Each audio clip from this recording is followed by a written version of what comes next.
Agora tá indo. Agora vai. Vou esperar iniciar aqui, a gente já começa.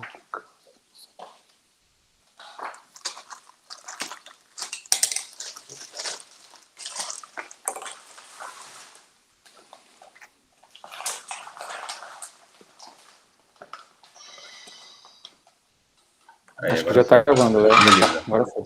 Bom, galera, primeiramente, boa tarde, boa noite aí. Dessa vez, mais uma vez aqui falando sobre um tema legal, né? Um tema novo, um tema que a gente vê que, querendo ou não, ainda é pouco explorado aí por todo mundo que hoje estuda esporte, né? Então, hoje nós temos aí o nosso encontro acerca de olimpismo e karatê. Antes de mais nada também, eu queria até mesmo deixar público aqui os meus, enfim, agradecimentos ao Elton, principalmente, né, porque ele é que conseguiu unir aí essas duas feras para que hoje elas estivessem conosco, né? E também ao professor Arão e ao professor Danilo, né, que eles desde lá do dia 1, começo do ano, eles também apostaram na gente e hoje também fizeram com que fosse justamente possível a gente estar hoje aqui junto, né? Não somente eles, mas também Simone, Jardel, o Lucas, André Monção, André também, Oliveira, Carol, Mário, Igor, Larissa, tá bom? Então, eu acho que é bom também a gente deixar claro isso, porque sem eles eu acho que isso não estaria hoje também acontecendo.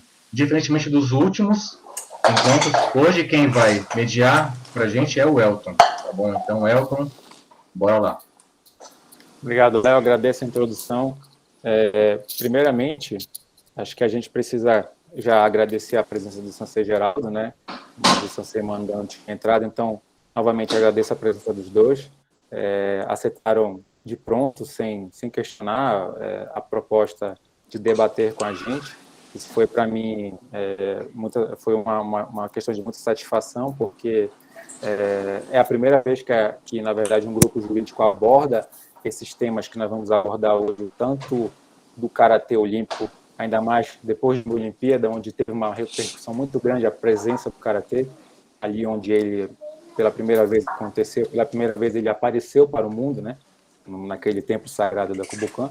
E ter os dois aqui, dois representantes olímpicos do karatê, a gente pode dizer olímpico porque a gente sabe que o karatê é reconhecido pelo Comitê Olímpico, embora ele não tenha feito parte das Olimpíadas até poucos meses atrás.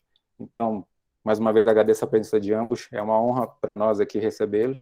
Eu vou fazer a introdução. Terei que recorrer à cola, porque assim, o currículo é muito extenso e não tem outra forma. Começando pelo Geraldo de Paula, ele é vice-presidente da Fundação Clóvis B. Vilacqua, head coach no projeto São Paulo Olímpico, ex-técnico da Faculdade de Medicina da USP, ex-head coach da Seleção Brasileira de Karatê, autor do livro Karatê, Arte Marcial e Alto Rendimento, que faço uma errata, porque quando fiz constar no gráfico de divulgação, coloquei rendimento. O nome correto do livro é Karatê, Arte Marcial e Alto Rendimento, é uma obra nova, já está à disposição. Inclusive, eu considero ela indispensável para quem aprecia o Karatê olímpico, e o Karatê em diversas formas. Você pode usá-lo tanto para a questão marcial, judô, abordagem de temas mais afeitos ao Karatê, para quem não pensa como esporte ou pensa como forma de vida, né, como a gente diz assim, lifestyle. Então, uma obra indispensável para o praticante do Karatê. Eu recomendo a todos que têm interesse, adquirir. A gente pode deixar o link, se alguém entrar em contato, a gente está à disposição para deixar o link para aquisição da obra. É uma obra fantástica. Falando de títulos, os títulos do Sensei Geraldo são inúmeros, né? Enfim, 7 vezes campeão pan-americano, os principais, 5 vezes campeão sul-americano, 8 vezes campeão brasileiro e quinto colocado no campeonato mundial, perdão. Enfim, esses são só digamos assim, alguns dos títulos, né? E nenhum título é menos relevante que o outro, mas até por uma questão de tempo a gente vai ficar o dia inteiro aqui falando de títulos dele. Agora, para seguir a ordem, falar do Sansei Mano. O Sansei Mano, no momento, vamos falar da atualidade, ele é várias vezes técnico campeão mundial de MMA, é técnico de dois atletas que eu admiro muito, Lyoto Machida e Patrício Pitbull. Patrício, o Sansei Mano foi duplo campeão com o Patrício no Bellator, de categorias que eram categorias superiores de peso. O Patrício foi lá e foi campeão. Isso foi um feito, na verdade, único no MMA mundial. Pela primeira vez a gente teve um atleta brasileiro duplo campeão, atleta masculino, né? Já tínhamos no feminino, mas nós tivemos um atleta duplo campeão. Não temos até agora outro atleta com a mesma, digamos assim, com a mesma quantidade de títulos, segurando 2 títulos ao mesmo tempo, atleta no masculino. Lembro novamente, a Amanda Nunes é campeã no feminino de 2 cinturões, só para deixar a ressalva feita. O Sansei Mano, ele também é técnico no Karate Combat do lutador Luiz Rocha e da lutadora Ana Luísa, né? Inclusive, ele é um técnico pioneiro nessa questão do Karate Combat. Ele tem uma abordagem que ele faz referência no livro do Sansei Geraldo. Essa parte do livro é inovadora, você não tem nenhuma obra hoje que aborde o Karate Combat, né? Não tem nenhuma obra, na verdade, eu procurei, não tem nenhum a nível internacional essa obra, então só torna a obra mais engrandecedora. Essa parte que o Sansei Mano fala do Karate Combat, ela é muito, muito técnica. Ele aborda aspectos do Karate Combat que sequer ainda foram pensados, né? Falando em relação a como colocar o atleta que trabalha na semi-contato para trabalhar com um full contact. Então, isso aí torna a obra ainda mais diferenciada. Eu recomendo realmente que vocês adquiram, que quem tiver interesse, estiver nos vendo, adquira a obra. Para falar dos títulos, o Sansei Mano é 7 vezes campeão brasileiro, 10 vezes campeão sul-americano, 1 vez campeão dos Jogos Pan-Americanos, né? E 7 vezes campeão mundial da WKF. E, como eu já mencionei aqui, esses são apenas alguns dos títulos, né? O que a gente pôde colocar até para não ficar muito longo, senão são 2 páginas de apresentação, praticamente, só para falar de títulos, né? E ele também é coautor do livro, como eu já mencionei, do livro do Sansei Geraldo. E, dito isso, feitas as introduções, se ambos quiserem falar alguma coisa antes que a gente possa começar os debates, né, em relação às perguntas, fiquem à vontade. Preciso sim. Primeiramente, peço licença a todos aí, e mais uma vez, me desculpem o atraso, eu não costumo me atrasar nos meus compromissos, Geraldo me conhece, mas infelizmente, hoje, desde ontem foi um dia atípico, com esse meu telefone dando prego aqui, tô aqui até de maneira assim, não tão profissional, tô segurando ele na mão, porque foi uma corre-corre, tentando carregar o telefone aqui para a bateria, né? Mas enfim, só uma correçãozinha aí nos títulos.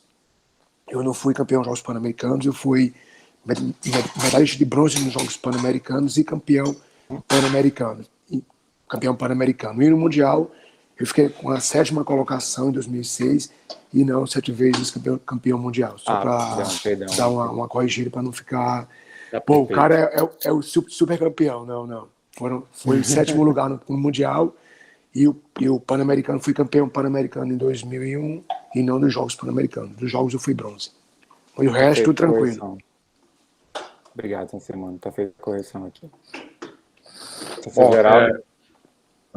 Bom, primeiramente gostaria de agradecer o convite do professor Elton Costa.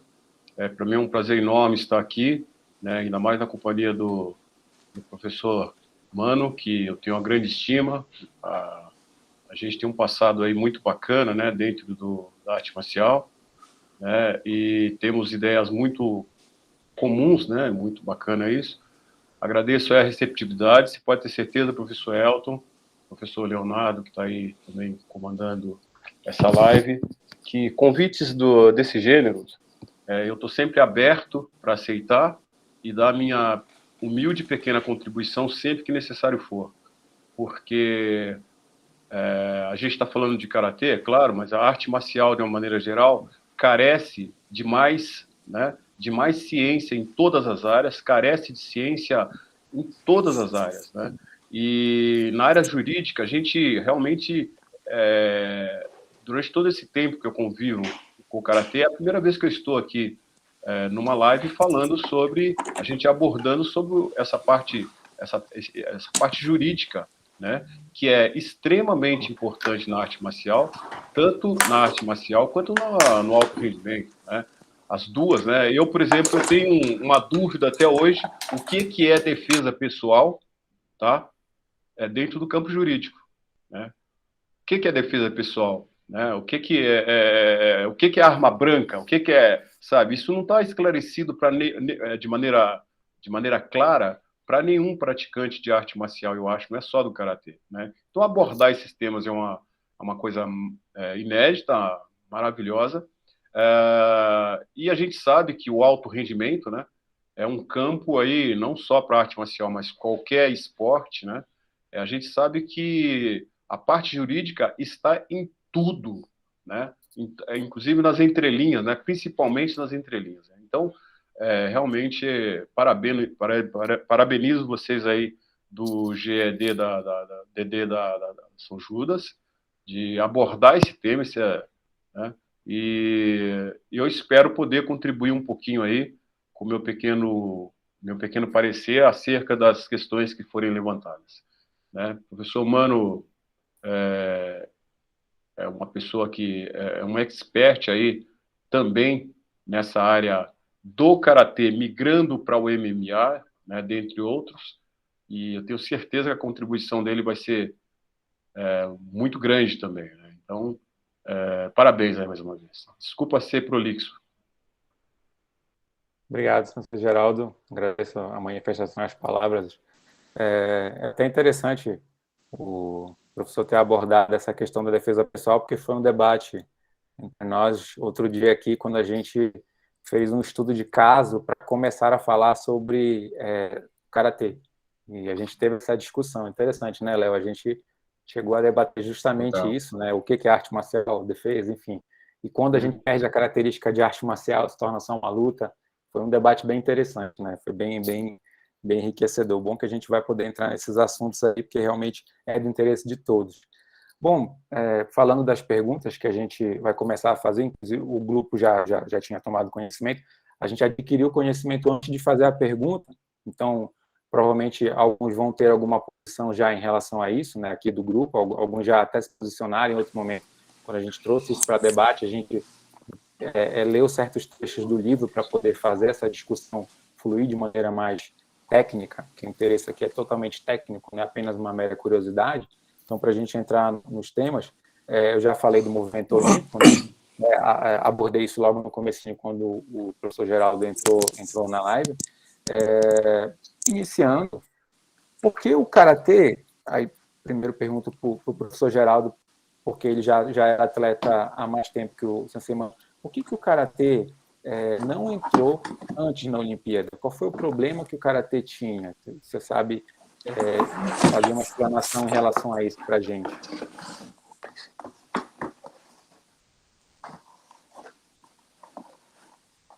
Tá no mudo, professor. Tá no mudo. Tá no mudo, professor. Desculpa.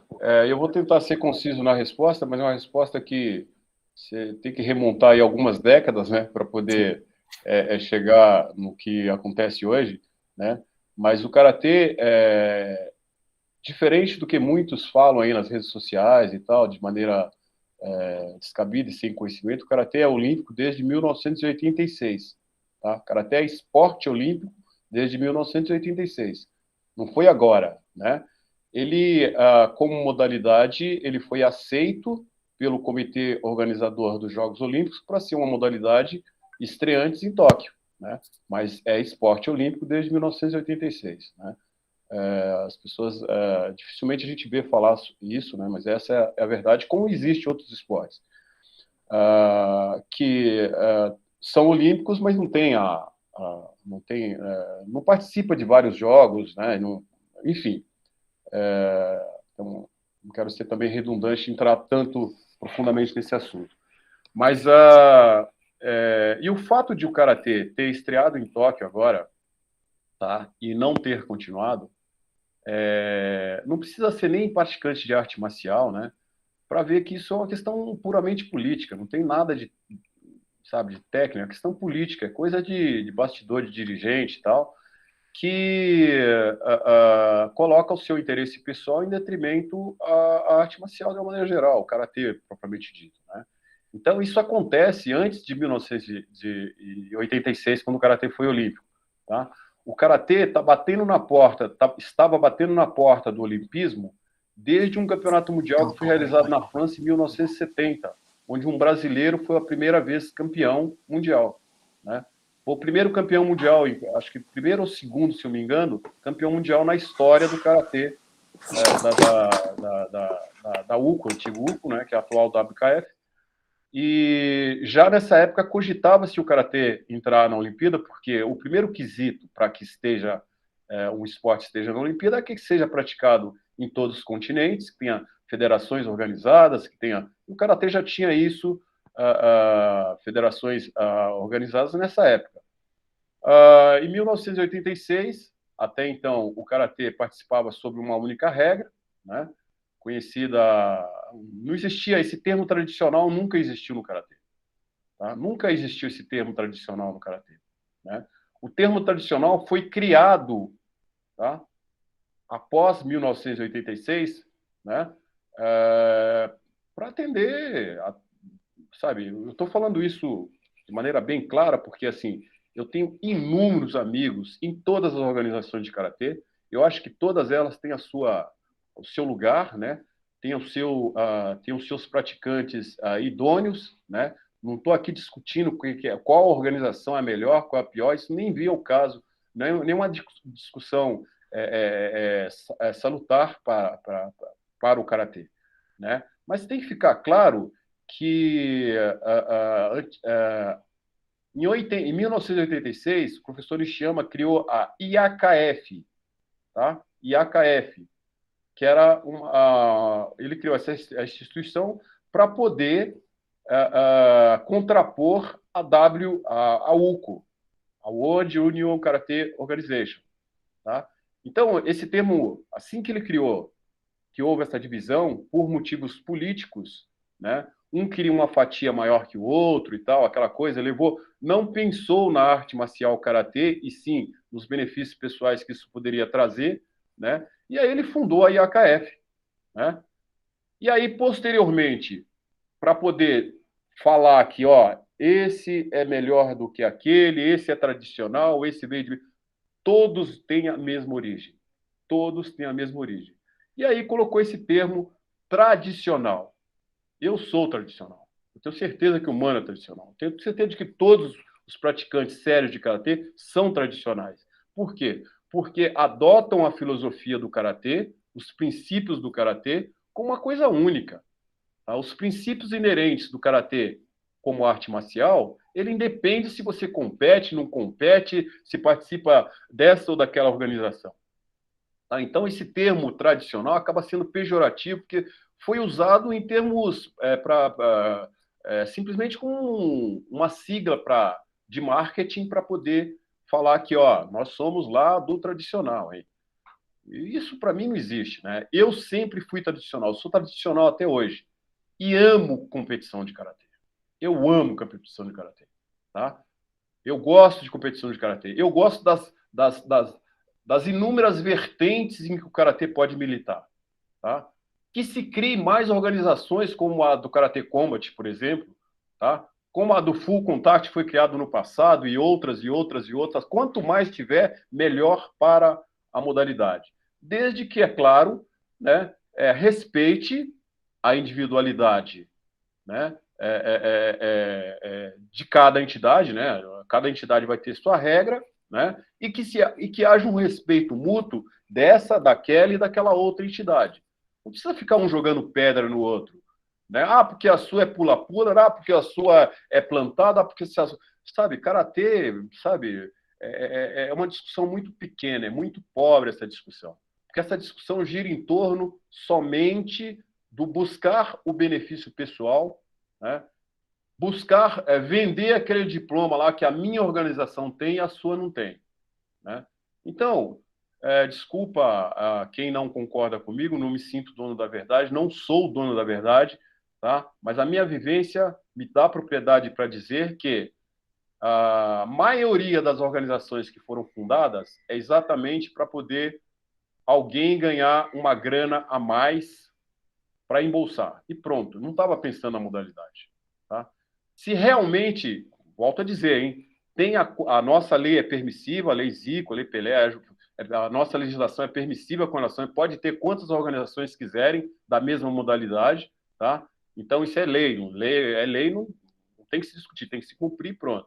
Agora, se os praticantes de karatê pensassem de maneira coletiva, tá? Desde essa época, desde 1986, não precisaria ter mais que uma organização. Poderia ter departamentos dentro de uma mesma entidade, igual na França. A França tem uma entidade que rege o karatê, que tem lá o Kung Fu, que tem o Taekwondo, que tem dentro da mesma entidade. Todos têm o seu departamento. Né? Então, quando você pensa coletivamente, você pensa de maneira mais altruísta. Né? Você faz com que o coletivo cresça muito, que o coletivo seja muito forte, tá? E, consequentemente, você individualmente vai ter dividendos, vai ter lucros, tá? Em todos os aspectos, ao invés de ficar dividindo fatia para cá, fatia para lá. Né? E essa discussão idiota que a gente vê em rede social, de karateca falando que o seu é bom, o meu é melhor, o outro é pior. Pô, é uma discussão que assim, eu fico até envergonhado em ser karateca e ouvir esse tipo de discussão. Se quiser perguntar alguma coisa, aproveitando a resposta. Assim, eu acho que é justamente também nesse ponto, professor Geraldo, professor Mano, é o seguinte, quando você fala assim em outros esportes, geralmente você tem apenas um estilo de prática daquele mesmo esporte. Aí eu posso falar no vôlei, eu posso falar no próprio futebol de campo, mas quando você fala em karatê, você tem vários estilos. Né? E assim, parece que tem uma certa problemática porque um estilo ainda não consegue se enxergar no outro, né? Então a dúvida é, pelo fato de terem vários estilos da mesma prática, da mesma arte marcial, vocês acham que isso também prejudica o fato de que essa falta de união ela não consiga justamente levar essa arte marcial como um todo mais para longe? Desculpa aí, professor Mano, eu não te dar essa a oportunidade de responder isso, mas eu gostaria de falar um pouquinho a respeito disso, porque acaba sendo uma continuidade do que eu falei agora anteriormente. Né? Essa coisa do estilo, nada, em momento algum, coíbe a convivência harmônica dentro da mesma modalidade. Tá? No futebol, tem o futebol tradicional, né? Vamos dizer que é futebol tradicional, mas tem um monte de outras coisas que usa a bola. Por exemplo, o próprio futsal, você não vê um jogador de futebol de campo metendo pau no futsal, porque o futsal é um outro estilo de futebol. Tá? Tem o vôlei, né? Você não vê ninguém aí metendo pau no vôlei profissional do vôlei de quadra, metendo pau no vôlei de praia, né? E assim por diante. E no karatê, você pode ter certeza, os caciques que ficam lá em cima, não estou generalizando também, alguns mal intencionados desse calibre que eu falei anteriormente, para eles é interessante essa divisão. Tá? Para eles é interessante, porque ele está vendendo o diploma dele com um monte de hieróglifos lá e tal, que ninguém entende o que está escrito, ou coisa parecida, e aquilo é a fonte de renda dele. Né? Então, eu, por exemplo, recentemente, há pouco tempo, aí quando o Karatê realmente se firmou e se firmou para entrar lá na Olimpíada de Tóquio, a matriz da Kyokushin, por exemplo, lá do Japão, né, fez um comunicado para o mundo inteiro, né, de todas as academias e federações Kyokushin do mundo inteiro, que até então não participavam do circuito, por exemplo, da WKF, que sim, que deveriam se aproximar da WKF para poder participar junto. Eu, aqui em São Paulo, cheguei a dar curso para o pessoal da Kyokushin. Né? Então, isso não é empecilho. Quando você chega e veste kimono e fica frente a frente, existem as particularidades de cada um, tá? Mas a linguagem é universal. Né? E quando a gente está dentro de uma regra, e você se propõe a seguir aquela regra, você precisa seguir a regra, você não precisa mudar de estilo ou coisa parecida. Então, quando você vê dois lutadores dentro da mesma regra, não é o estilo que vai fazer eles sobressair. Tá? Vai ser ele obedecer aquelas regras. Né? Agora, se está falando de situação real, aí sim. Não, agora é luta real, que vale tudo mesmo e tal. Aí, é claro, uns vão ter mais dificuldades em se sair bem do que outros. Né? Mas a competição esportiva não tem esse viés. Né? Então, eu não vejo essa coisa do estilo, não. Tanto é que, desde sempre, tá? Desde 1986, na WKF, convive harmonicamente com todos os estilos de karatê. Estou falando a nível competição. Tá? Todos os estilos participam. E ninguém nunca foi relegado assim, que você é melhor que esse ou melhor que aquele. E aí entra na quadra para lutar, você nem sabe qual estilo está lutando. Você só diferencia qual estilo está lutando quando está fazendo kata's, né? Mas quando está fazendo lá comitê, né? Não se diferencia kata. Então, tem muita gente que usa isso como uma coisa que é um empecilho, né, para a modalidade de crescer, né? É sim, mas não por causa da parte técnica ou física, e sim por causa de interesses pessoais. Perfeito, professor. Se o senhor também quiser comentar, não? Se o professor Mano quiser fazer algum adendo. Quero sim. Assim, eu também queria compactuar aí com as palavras do professor Geraldo. Eu concordo aí, gênero, grau e número com o que ele falou, mas eu queria só abrir um parênteses, acho que talvez para ficar um pouco mais claro para quem não seja do karatê, porque existe dentro do karatê estilos que diferencia qual linhagem ele veio, a linhagem técnica. Então, os katas, como o Geraldo bem citou aí, realmente tem diferenciação de um estilo para o outro, mas em geral no comitê, que foi o exemplo que ele deu, os estilos não assim, se diferenciam, mas dentro do karatê existem diferentes federações, tem, organizações. Então são essas problemáticas, são esse sistema que traz o problema para o karatê a nível mundial. Não o estilo em si. O estilo em si tem o Goju-Ryu, o Shitoryu, o Wado, enfim, Shorin-Ryu, são N estilos técnicos de karatê. Mas que assim, todos com pé de harmônico, como o Ciência Geraldo falou aí.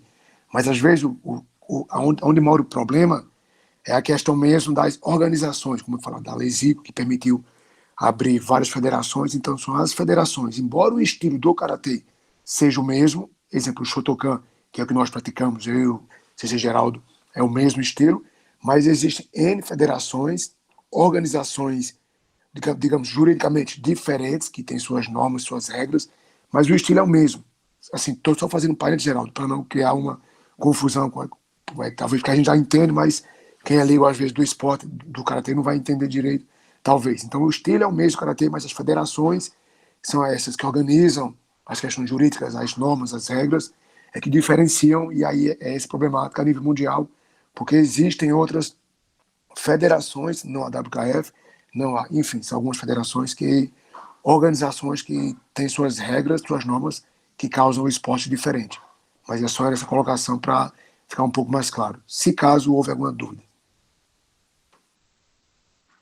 Perfeito, professor Mano. Acho que a questão foi respondida de maneira total. Acho que o Léo concorda comigo nesse ponto aí. Acho que a gente não teve... assim, a gente chegou a pensar que, às vezes, quando a gente aborda essas questões, as pessoas tendem a evitar esses confrontos diretos com certos raciocínios, de dizer que as federações têm alguns pensamentos que a gente não considera corretos o tempo todo, mas os professores tiveram uma abordagem que a gente sabe que reflete a realidade. Então, era bem isso mesmo que a gente estudou e leu um pouco antes de trazer o tema para discussão. Eu vou prosseguir agora, e aí, não sei se eu vou entrar em alguma polêmica, eu queria entender do professor Geraldo, se ele tem essa informação, por que os atletas brasileiros não conseguiram o índice olímpico para chegar na Olimpíada, no caso? as Olimpíadas de Tóquio, né? Até o ano passado, né, antes dessa questão toda de pandemia, eles estavam num ritmo muito bom e provavelmente eles teriam conseguido a classificação. Por que que a gente teve uma questão de extensão por conta dos jogos não ocorrerem em 2020? Qual foi o problema que eles tiveram? Se foi uma questão de rendimento, de ter passado um pouco do ponto, porque chegou na hora, e o ciclo olímpico a gente sabe que tem um prazo de 4 anos, aí chegou em cima da hora, não ocorreu a Olimpíada, isso acabou prejudicando os atletas, se foi isso mesmo, ou se tem alguma outra coisa por trás disso? Sim. Apesar de eu não estar lá dentro da seleção brasileira, né, existe coisas que ficam, não sai de lá, né, vai ficar lá, pormenores que não dá para você discorrer com propriedade sem ouvir quem realmente estava lá dentro, né? Mas basicamente o que aconteceu, a gente sabe, né? Qualquer esporte de alto rendimento, a sensibilidade com relação ao ajuste fino, tá, é uma coisa muito importante, tá? Em todas as áreas, tá? Os atletas, né, os profissionais de uma maneira geral, eles têm que estar cercados de uma equipe multidisciplinar muito competente em todas as áreas, seja psicologia, nutrição, marketing pessoal, tudo, preparação física específica e tudo mais. Por ter sido a primeira vez que se iniciou um trabalho, um ciclo olímpico com o Karatê, eu acho que talvez faltou um pouco mais de ajuste com relação a esse tipo de situação. Tá? De se fazer um micro, um meso e um macro ciclo a contento. Tá? Pode ser até que começou, e eu acho que sim, que até começou de maneira razoável, né? Mas enquanto a gente estava discutindo aqui como ia ser a convocação dos atletas, o regulamento, como que ia ser a convocação dos atletas para participar da seletiva, né? O pessoal da Europa já estava anos-luz à frente disso. Tá? Então a gente fica discutindo aqui pormenores que atrasa todo o processo. Tá? Aí tá, bom, isso não é desculpa, porque a pandemia não aconteceu só no Brasil, aconteceu no mundo inteiro. Mas quando você está numa situação dessa, de acontecer imprevistos, como aconteceu na pandemia, e você já está muito bem organizado e tal, você dá um jeito e sai pela tangente rapidinho, se ajusta rapidinho. O Brasil o Brasil não absorveu esse golpe. Né? O Brasil não absorveu esse golpe da maneira que a Europa e o próprio Japão, né, o próprio Oriente, né, se organizam com relação a isso. Isso é cultural. Né? Você vê que tem um tsunami no Japão, destrói uma cidade, no ano seguinte você olha, parece que nem passou tsunami naquele lugar. Né? Aqui no Brasil a gente sabe que não é assim. Né? A gente demora muito para absorver, até porque é muita teimosia, é muita gente puxando a brasa para sua sardinha, é muita gente puxando a corda, cada um para um lado. Né? Isso dentro da própria modalidade, o Karatê não é diferente. Tá? Tem um monte de gente aí que eu considero que são amigos, né? Mas que tem uma visão assim tão individualista da arte que a gente acaba discordando. Né? Enquanto a gente não pensar no coletivo, como eu disse antes, né, e, consequentemente, tirar proveito disso, porque dentro de uma equipe forte, uma equipe vencedora e tal, vários valores individuais vão aparecer. É normal isso, o contrário não é verdadeiro. Né? E aí, enquanto a gente estava discutindo o regulamento, né, de como fazer, eles já tinham feito há muito tempo. Né? E, por outro lado, também, esse ajuste fino com certeza, esse ajuste fino não foi feito a contento, né? Eu vejo que a própria confederação, os próprios profissionais que estavam lá dentro, os próprios atletas se esforçaram demais para poder chegarem bem na seletiva, teve inclusive em Paris e tudo mais, mas assim, dava para ver que estava destoando completamente, tanto técnica quanto física, quanto psicológica. Né? Não precisa você ser karateca para ver isso. Né? Você olha um karateca da Europa, do Japão lutando, você vê o brasileiro lutando e fala, pô, a técnica é a mesma, os golpes são o mesmo, mas está faltando ali um quê, que é esse quê que é o ajuste fino do alto rendimento.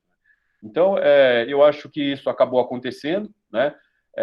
Eu não culparia somente quem está lá dentro, mas quem está fora também, os professores têm culpa nisso, eu tenho culpa nisso, todo mundo tem culpa nisso, porque mesmo a gente tentando fazer o nosso melhor aqui fora, nós estamos muito aquém do que acontece lá fora no alto rendimento, mas muito, muito, muito longe, tá?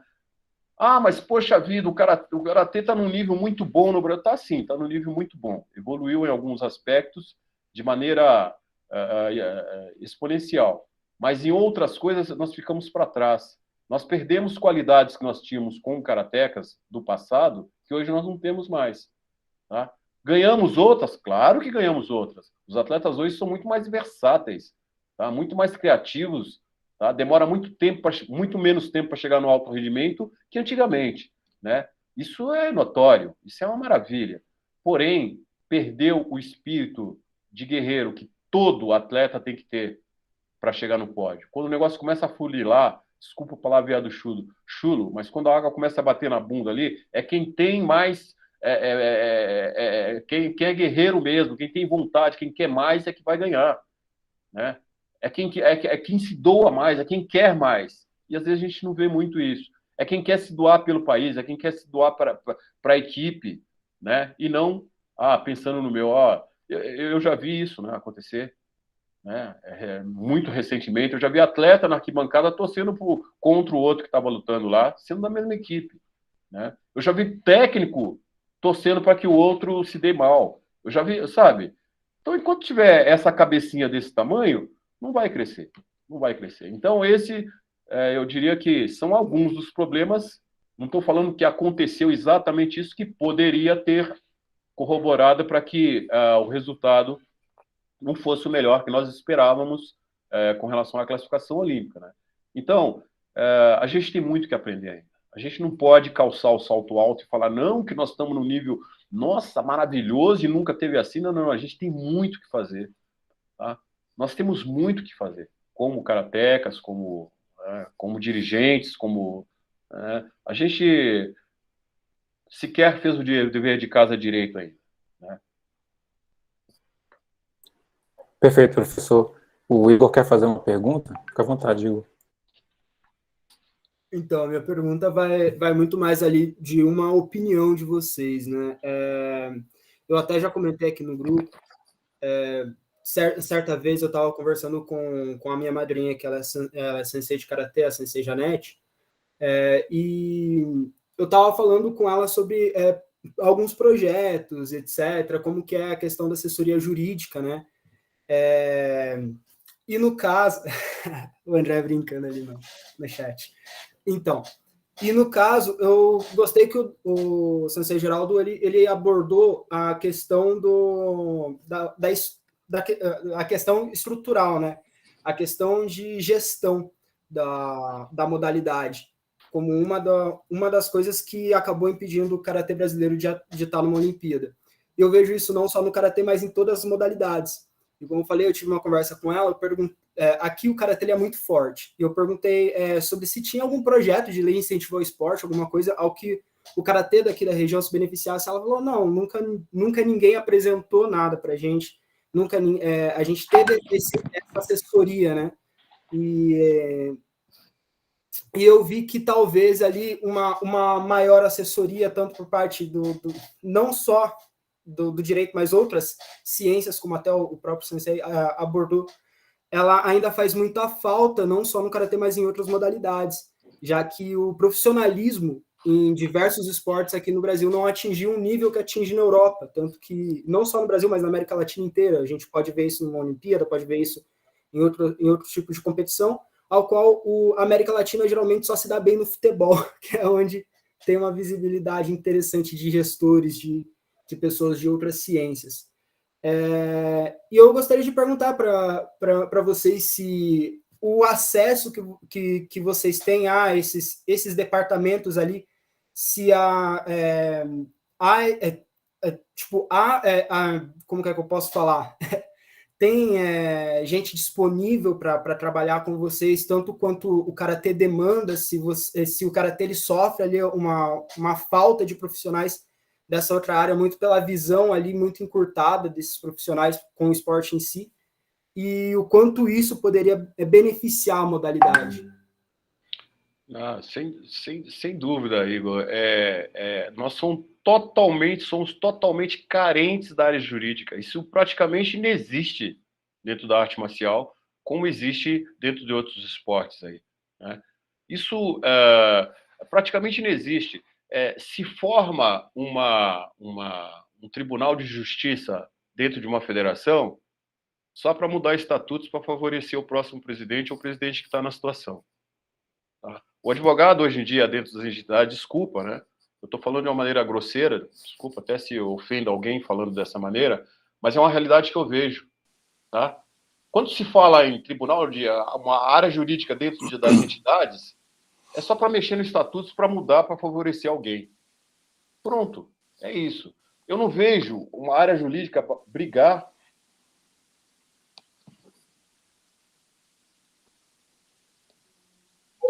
Opa, deu uma travada. Acho que cortou o áudio aí. Vocês estão me ouvindo? Agora sim, professor. Agora sim, estamos. O senhor não vê uma área jurídica? Acho que deu uma caída aí. Eu não vejo a área jurídica dentro das federações para lutar pelos direitos dos atletas, tá?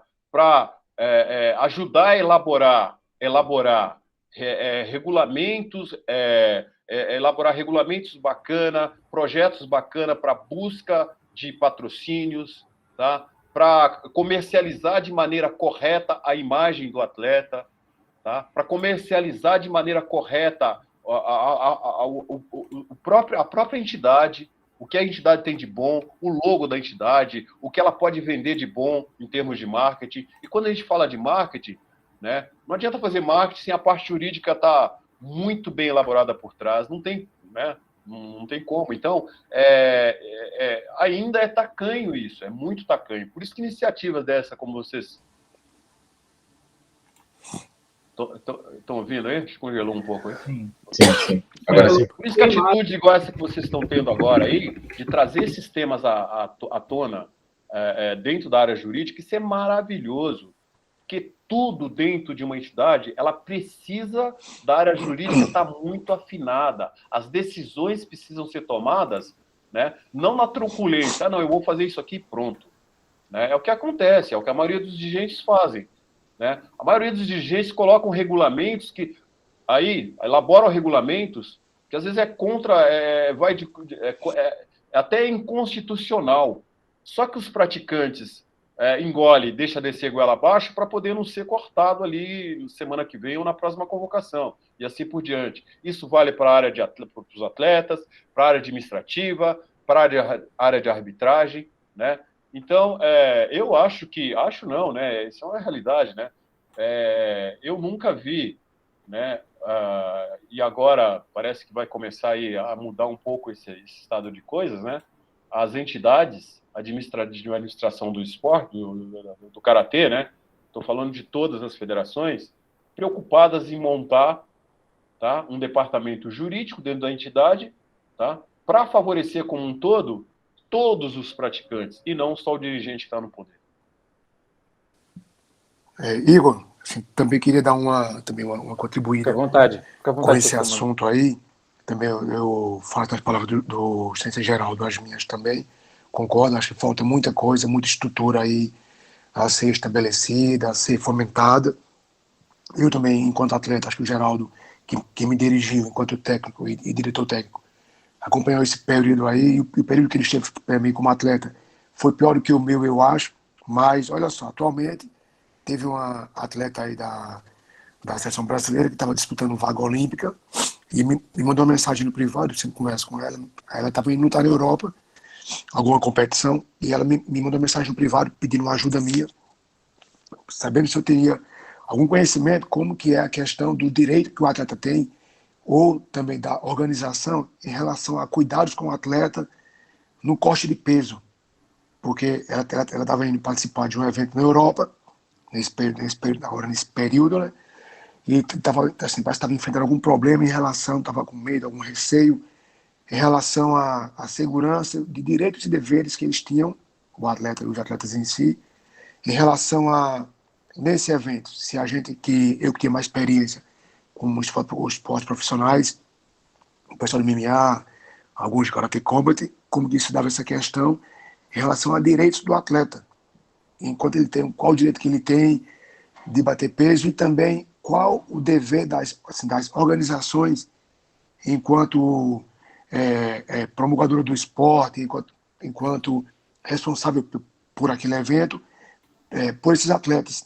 Então, eu estava toda perdida nisso aí. Eu vi que realmente a carência é gigante. E acho que essa visão de vocês aí vai ser muito boa para poder justamente começar a amparar esses atletas e também não só eles, mas as entidades também que são muito carentes. Obrigado pela resposta, professor. Igor, quiser contribuir com alguma coisa, fica à vontade.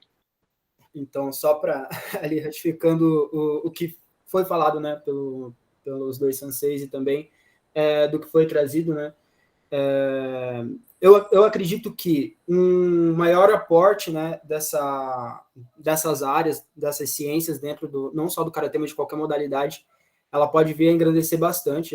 O Brasil ele não fica fora de uma Olimpíada, de um Mundial, muitas vezes, de alguma modalidade à toa, ou porque não tem mão de obra. Mão de obra a gente tem de sobra. O grande problema ainda está na gestão, ainda está em outras ciências que ainda não chegaram em diversas modalidades. E quando eu e o Herrera estávamos debatendo lá no início desse semestre, né, a gente falou, cara, e se a gente falar menos de futebol? Porque geralmente quem sabe que direito desportivo é 100% futebol. Direito desportivo só estuda futebol. Em qualquer curso que você vai, em qualquer lugar que você vai. E a gente falou, cara... Começa pela lei, o nome da lei é Pelé, né, Igor? Principalmente isso. Pelé e Zico, né? Aí a gente falou, cara, e se a gente tentar abordar outros temas que são além do futebol, que vai para fora daquilo que a gente vê, né? E esse feedback que a gente está tendo ultimamente com alguns convidados, de ter o Elton aqui, né, que é um craque do MMA, de ter pessoas como o Sensei Geraldo, como o Sensei Mano aqui, isso é um feedback muito legal para a gente de como já deu certo, né, o que a gente estava idealizando. E até ratificando, né, o que estava falando sobre como o direito desportivo ainda olha muito para o futebol. Dentro da própria seletiva, o Jardel estava junto na sala, não lembro quem mais estava junto na sala, mas dentro da entrevista, né, teve um dos participantes que falou, mas o direito desportivo é uma área muito restrita para entrar. E repetiu isso algumas vezes, e foi uma coisa que eu parei e falei para essa pessoa, o direito desportivo é muito restrito, mas eu já tinha lembrado daquela conversa que eu tinha feito com a minha madrinha, o karatê é um esporte que eu tenho bastante apreço, até porque foi o meu primeiro esporte, né, a ser praticado, comecei muito novo, e eu falei, cara, aqui na minha cidade, o projeto de karatê é um projeto muito forte, consolidado, e até hoje não teve um advogado para ajudar a fazer um projeto para submeter para a lei de incentivo ao esporte. Você já foi olhar para uma academia de karatê, quais são as necessidades que essa modalidade precisa, que esse grupo precisa? Você já foi olhar para um grupo que joga handball, quais são o que eles precisam da área jurídica? O grande problema geralmente, quem entra dentro do direito esportivo olha só para o futebol, e aquele futebol a nível Série A do Campeonato Brasileiro, Série B do Campeonato Brasileiro no máximo. E eu acredito que temos que desenvolver esse interesse por essas áreas, por essas outras modalidades, porque é uma oportunidade de a gente conseguir compreender melhor o direito desportivo e ver outras peculiaridades e nos consolidar na área, e também é uma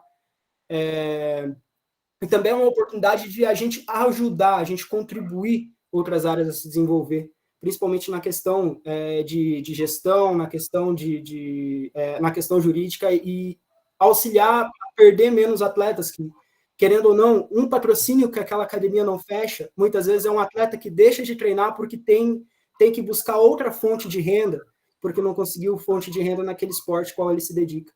Então, eu acredito que o Brasil ainda perde muitos talentos em todas as modalidades, muito por falta de interesse da galera do direito. E, cara, eu até falando mais com a galera que está aqui, eu acho que é super interessante a gente abrir os olhos e enxergar essas modalidades também, e entender quais são as demandas que elas têm.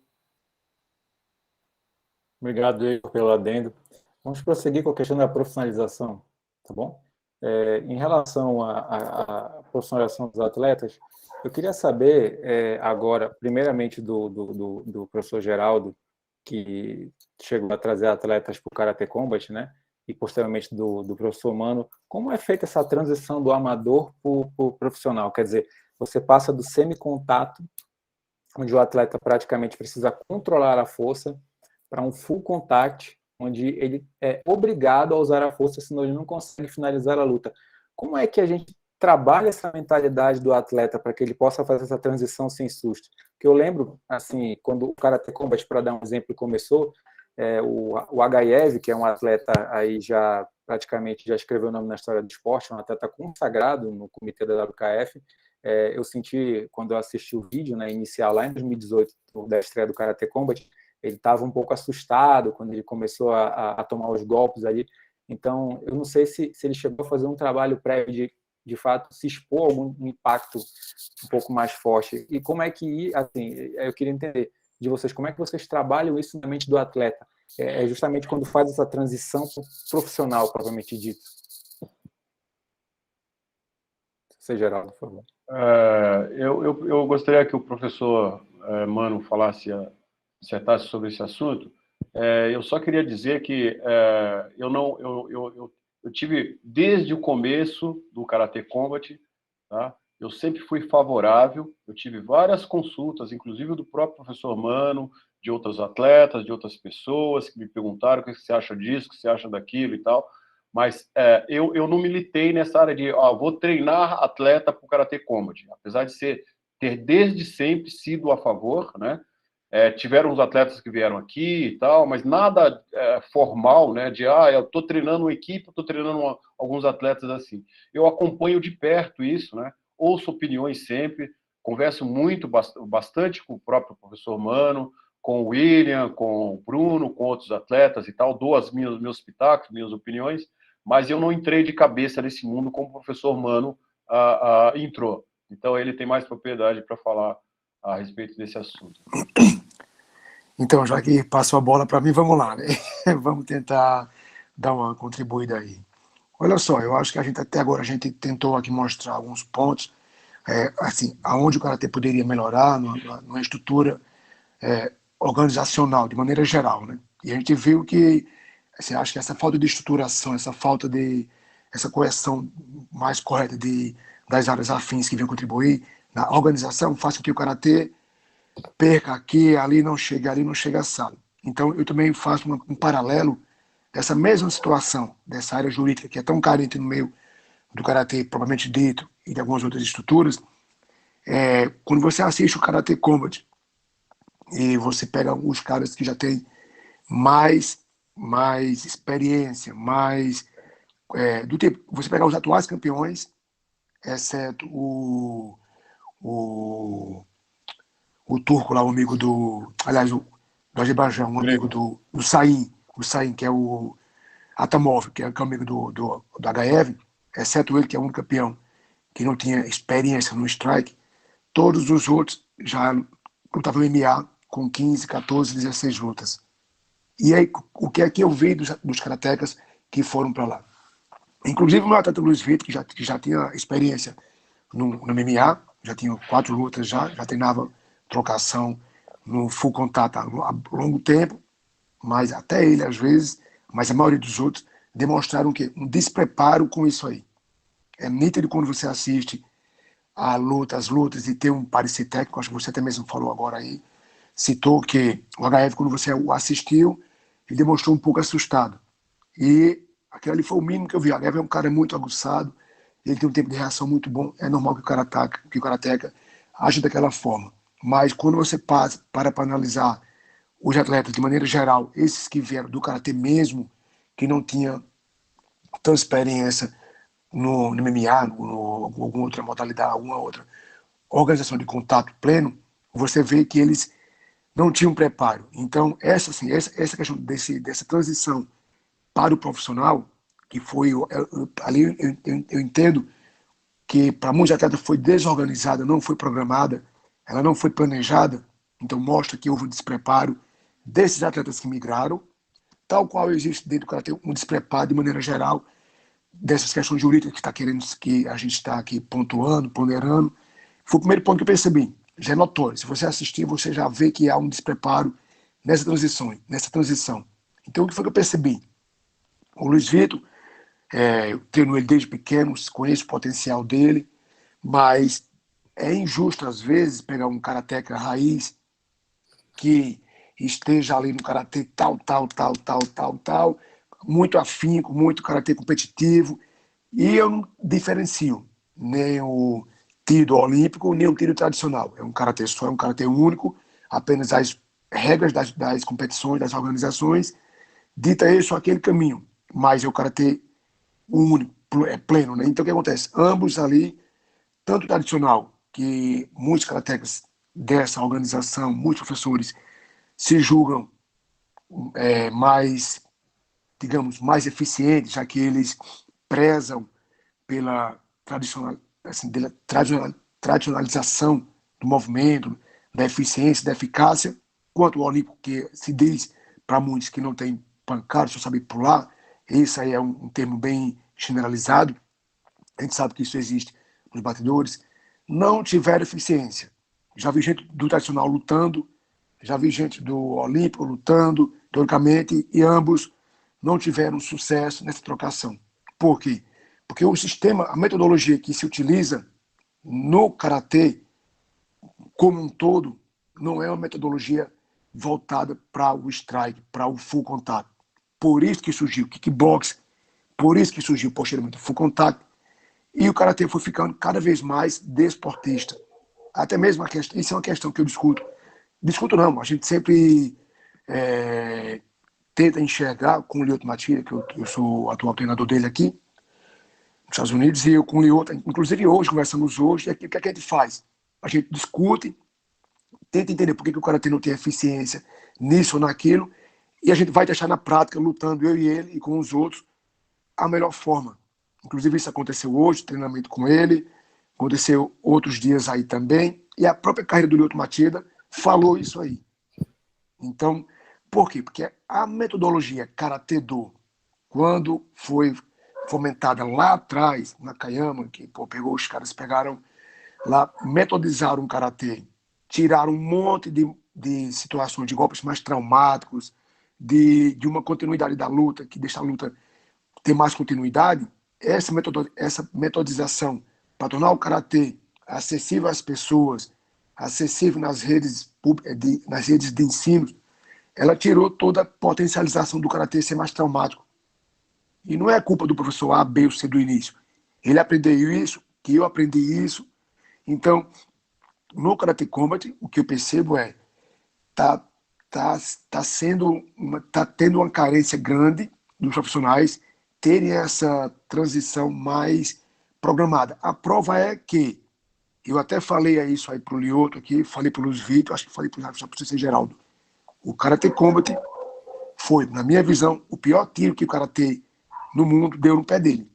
Embora essa organização não tenha vindo das organizações tradicionais do Karatê desportivo, foi empresários à parte que tiveram uma visão diferenciada e fundaram essa organização, mas o Karatê está levantando a bandeira do Karatê, mas foi tecnicamente o pior tiro que o Karatê deu no pé dele até hoje. Por quê? Olha lá os campeões. Nenhum, exceto o Atamov, que está numa categoria, também diga-se de passagem, que os caras que estão lá competindo com ele não tem muita vivência no MMA. Eu já pesquisei todos, inclusive o Castanhedo, que é um espanhol, que fez uma luta dura também lá, assim, pegou consultoria comigo, e ele vinha do Karatê puro, e é um cara muito duro lá, mas nenhum outro tem experiência igual. O Scrivers tem, igual o campeão agora, que é o Eto, que é o Egodan, sei lá, me esqueci o nome dele, na 60, o Joshua, que é da 75, todos já têm luta MMA, todos estão experientes. Então, você vê isso aí, você já vê que o próprio número já diz que os caras que já estão adaptados ao esporte de contato lá atrás tem mais vantagem, e não só isso. Pega aqui no Brasil, aí no Brasil, tem o Karate Combat BR. Não sei se vocês já viram esse Instagram. Karate Combat BR. Tem o Karate Combat, que é uma bandeirazinha o slogan preta e prata, e tem um Karate Combat BR, que é o mesmo formato com as cores do Brasil. Aqui é o Instagram formado, ele é dirigido pelo mesmo pessoal que dirige o Karatê, que dirige o Instagram do Glory. Glory é um dos eventos mais renomados e respeitados no mundo do strike, no mundo do strike. O pessoal do kickbox. É como fosse o evento do Mundial da WKF comparando com o Glory. Então esse Glory é um evento classe A no mundo de kickboxers. Então esse Instagram, Glory, tem um Glory lá no nível mundial e o Glory do Brasil. Pronto, o mesmo pessoal que dirige o Glory do Brasil, o mesmo pessoal que dirige o Karate Combat Brasil. Vá lá e assista todas as postagens. Você não vai ver um karateca do Brasil ali, nenhum, e nem o que eles postam de fora, treinando karatê. Nenhum. Se eu ver, foi algum kata, alguma coisa que eu acho que nem tem. Então, até onde eu analisei, estudei, até onde eu vi todos que estavam lá, 100%, são, inclusive o Bruno posta muito, o próprio Luz Vento, os Crives nem se fala, todos os outros, o Will também é treinando boxe, kickbox, acabou. Então, aí mostrou que se de fato o karatê tem uma eficiência ou não. Então, como era que teria uma boa transição para o profissionalismo, se a metodologia de base não dá nenhuma ferramenta para aquilo? Está tendo que ter uma reformulação geral. Foi aí que a gente tem até um projeto aí de gaveta ainda no geral, na pandemia a gente trabalhou muito sobre isso, a gente discutiu muito o porquê da metodologia favorecer isso ou aquilo, porque a gente está vendo que o Karatê fez isso. O Karatê já tinha uma possível divergência interna em relação a federações que tinham mais renome dentro do Karatê mesmo, de ser um Karatê mais tradicionalista e um Karatê mais desportivo. Então tinha visões diferentes. E dentro disso tinha N federações, mas essas organizações eram mais respeitadas, na minha visão, para mim, por exemplo, os tradicionais e o tido como olímpico. E agora veio o Karate Combat, que leva o nome Karatê, defende a bandeira do Karatê, tem ali a questão nas competições, quando a gente está lá na reunião técnica das lutas, eles pedem que a gente tenha um respeito, quando nocautear o outro, fica de 6A, faz mokusuba, enfim, eles pedem toda a questão do respeito, eles querem ter essa bandeira, mas tecnicamente nas entrelinhas você vê que foi um tiro no pé do Karatê. Inclusive, essa parte aí, você está na regra. Precisa voltar, senão pode ser desclassificado. Está até na regra do Karatê entendeu? Combat. Isso. Eles têm toda essa questão. Quando a gente vai lá, primeiro, todas as reuniões que nós temos lá antes das lutas, eles têm as reuniões técnicas e o diretor técnico deles vem para a gente e fala, ó, não pode tal golpe, não pode tal regra, não pode isso, aquilo ali, então tem tudo aquilo. Mas apesar de eles terem um cuidado com a marcialidade, com a imagem que o Karatê vende para o público, nas entrelinhas tem tá havendo essa disparidade, não sei se as pessoas notaram, mas eu que venho estudando isso, já percebi e complicou um pouquinho, porque agora os caras vão ter que correr atrás desse prejuízo, os professores que quiserem ter atleta lá vão ter prejuízo, vão ter que se adaptar, e dentro disso aí vai vir toda uma questão também que vocês podem entrar também no cuidado dessa transição. Por quê? Porque você vai pegar atletas que não tinham costume nenhum de levar pancada dura na cabeça e estão indo agora para um ambiente que a porrada rola, choque traumático vai acontecer sempre, o dano cerebral é inestimável, ninguém sabe o que pode acontecer. Então, aí é que vocês vão poder entrar pesado nisso aí. Assim, eu acho que eu falei demais já. Eu queria dar um adendo só rapidinho com relação ao que o professor Mano falou. Eu sou mais prático com relação a isso, né? O Karate Combat é uma modalidade nova, né? E praticamente a cada evento, né, a cada ano, tira ou coloca uma coisa nova no regulamento, né? Eu acho que o problema do Karate Combat, a ideia é muito boa, mas o regulamento ainda não é um regulamento para que condiz realmente com o nome Karatê. É claro que tudo isso do respeito eu acho muito bacana e tal, né? Mas, enfim, eu acho que como regulamento ainda precisa ser aperfeiçoado. Está no caminho certo, eu acho, mas precisa ser aperfeiçoado. Aí eu volto a dizer o seguinte, em 1970 teve o Campeonato Mundial, que eu falei que o brasileiro, o Luiz Watanabe, ganhou, pela UCO, né, que é a atual WKF. nós, por motivos políticos, né, por motivos unicamente políticos, né, nós ficamos sem participar do Campeonato Mundial da WKF de 1970 até 1986, tá? Em 1986, o professor Eno quebrou toda essa hierarquia que dizia que só os japoneses que podiam ir lá falar e tal, não sei o quê. Bom, o professor Eno foi lá, entrou em contato e ficou sabendo de coisas que, por exemplo, nós, do Karatê brasileiro, poderíamos nos equiparar como os moradores da Coreia do Norte, né?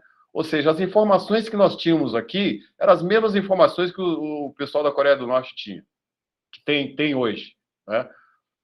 Ou seja, a gente vivia numa mentira, né? Por quê? Para atender a interesses de outra, como eu falei antes, né? E aí, nós éramos, tínhamos um karatê muito forte, né? De uma maneira geral, nosso karatê era muito forte, né? Aí nós fomos para o Campeonato Mundial, depois de 16 anos, em 1986, na Austrália. Participar pela primeira vez depois de 16 anos. A gente chegou lá, nós treinamos aqui, mas treinamos mesmo. Treinamos Jukubité, treinamos forte em todos os aspectos. Nós chegamos lá totalmente perdidos, né? Então, isso é uma coisa normal, tá? Você vai migrar de um regulamento que você está para outro, é normal você ficar ali patinando. Aqueles que patinarem menos e absorver mais rápido esse regulamento vai sair na frente. Isso aconteceu conosco lá na Austrália. Aqueles que chegaram com menos compromisso ali, tipo, foi os caras que se deram melhor, né? Mas é importante frisar isso.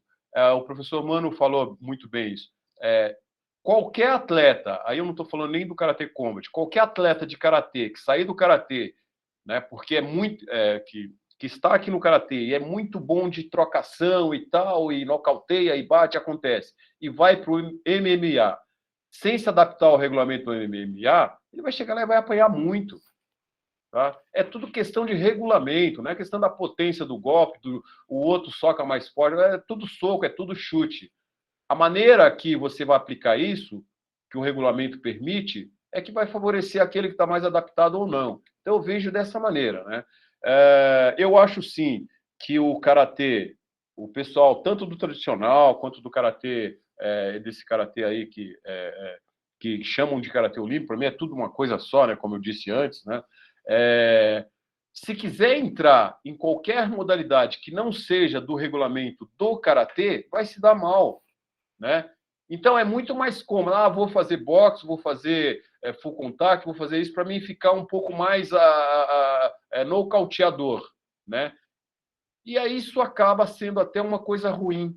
Por quê? Porque você chega lá e vai olhar os nocautes, você vê tudo, menos golpe de karatê, né?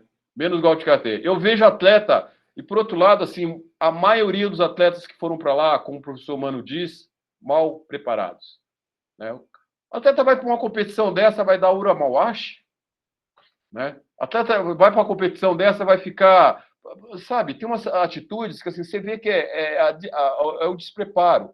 Então não pode visar simplesmente, vou lá, vou ganhar uma grana e tal. Poxa, tem um nome da modalidade por trás, né? Respeite isso. Vai ganhar dinheiro com outra coisa e tal, vai se preparar para ganhar muito dinheiro com isso. Mas se preparem primeiro, né? Aí joga na fogueira lá um atleta que vai dar o Uramawashi numa competição de contato total. E a gente sabe, o Uramawashi pode ser até muito eficiente, mas não aplicado da maneira que se aplica na WKF, por exemplo, né? Em outras, né? Porque visa outra coisa, não visa o nocaute, visa outra coisa. Então, é isso que precisa ficar muito claro, né? E eu acho que sim, o karatê é eficiente, sim, para o MMA e para outras modalidades, desde que se adeque e se prepare para o regulamento que vai se encontrar lá. Não adianta você sair daqui, do tradicional, ou da CBKI, ou da WKF e tal, e entrar lá no Karatê Combat, sabe, sem ter treinado, sem ter vivenciado o regulamento deles, né? E aí entra também essa coisa jurídica, né, que é o campo de vocês aí, é muito importante, né? Eu não vejo regulamento nenhum feito, né, com o auxílio ou com a supervisão da área jurídica. Eu não vejo nenhum regulamento feito. Ah, me dá na cabeça, ah, isso pode, isso não pode, eu coloco lá no papel. Ah, isso eu não, sabe, não tem uma. Eu duvido se haja uma consulta profunda exatamente para entrar nesse campo que o professor Mano falou. Tem um regulamento lá, e se o cara tomar uma pancada na cabeça e morrer na luta, como é que isso é resolvido? Vai ser resolvido, agora vamos ver um advogado para ver como que se resolve, né? E se o cara tem um trauma lá e fica vegetando? E se o cara quebra um braço? E se ele quebra uma perna e não tem aporte financeiro para poder se cuidar? Como que isso acontece? De quem é a culpa? É só do lutador, dos lutadores? Não. É do organizador, é do professor que está com esse lutador, que tem esse... A culpa é de todo mundo, né? Agora, como que se resolve essa pendência na área jurídica? Isso tem que estar muito claro, a gente não vê isso. Não tem essa clareza em nenhuma das organizações, né? Eu não vejo, eu não sei se eu estou falando besteira aqui, o professor Mano de repente pode falar melhor sobre isso, mas eu não vejo uma coisa clara assim. Ah, você chega... Eu já vi até falar que houve acidente, por exemplo, tanto em todas as organizações de MMA, mesmo no próprio Karate Combat, né? E que o organizador prontamente chegou e falou, não, pode deixar, eu cuido de tudo isso, eu faço para você, é um benemérito ali, tipo, não, caramba, eu vou te dar uma força e tal, vou te ajudar, né? Mas ele não está fazendo isso dentro do campo jurídico. Não está fazendo isso baseado no que o advogado falou, ó, isso você pode, é obrigação sua fazer ou não, né? Não existe isso, né? Isso não é claro para o professor, não é claro para o atleta, tá? E não é claro até para o público, né? Posso fazer uma colocação, Geraldo? Uma colocaçãozinha. Me desculpa aí, porque o meu telefone está dando essa bronca toda e acabou apagando aqui do nada. Eu tentei entrar por ele, consegui, estou vendo um amigo para outro aqui e perdi um pouco da fala do Geraldo, mas eu peguei agora esse restante final. E em relação a essa questão lá no Karate Combat, eles têm cuidado com isso aí. A prova é que o Luiz Vitor lá, o meu aluno lá, meu atleta, do primeiro evento que ele foi fazer, lá no Karate Combat, foi na seletiva, porque na verdade como que se deu isso?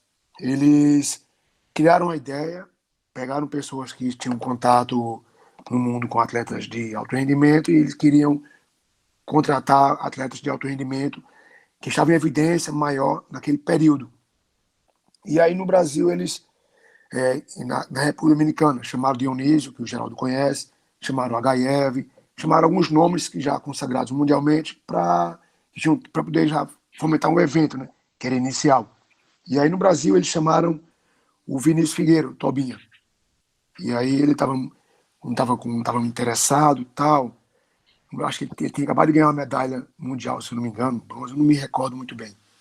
Mas ele estava bem ranqueado aí mundialmente, e aí chamaram, acho que foi o Brian, que é o americano, que estava responsável pelo contato com os atletas. Era o Brian. E o Brian chamou o Tobinho, e o Tobinho, não tem interesse, mas tem um cara que conheço, que ele vai, que já está treinando com isso aí, foi o Luiz Vitor. E aí, quem foi contratado pela organização, como Tobinha seria, ou Dionísio foi, HF, já ia para o evento com tudo pago, o coach, a despesa do coach, do atleta, a hospedagem, tudo. Quem era os qualifiers, como o Luiz Vitor foi como qualify, tinha que pagar a passagem e ir embora na cara dura. Não tinha bolsa, não tinha nada. Ele ia na cara dura participar do evento. Acho que o Bruno foi assim também, Geraldo. O Bruno também foi no qualify.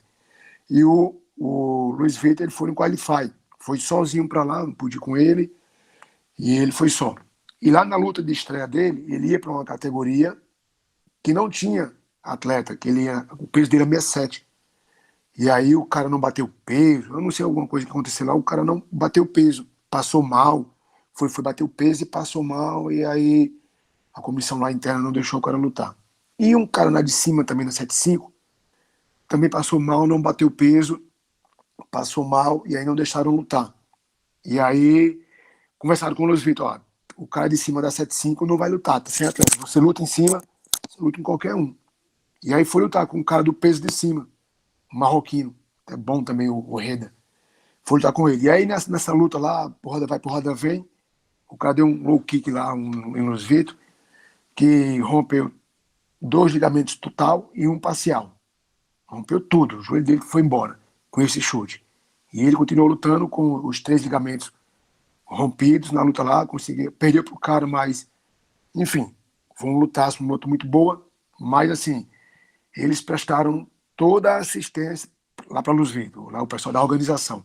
Levaram ao hospital, inclusive a esposa do dono foi lá, levou uma café da manhã, o cara mandou para no Brasil. Eles prestaram toda a estrutura, perguntaram se ele queria fazer a cirurgia lá.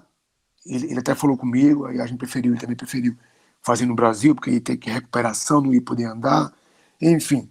Mas a organização prestou tiveram todo o cuidado em prestar esses primeiros socorros na hora lá e também toda a estrutura. Aqui no Brasil, ele foi fazer cirurgia, quando fez a cirurgia, ele recebeu o café da manhã, enviado por eles lá, entraram em contato. Então, assim, eles tiveram esse cuidado.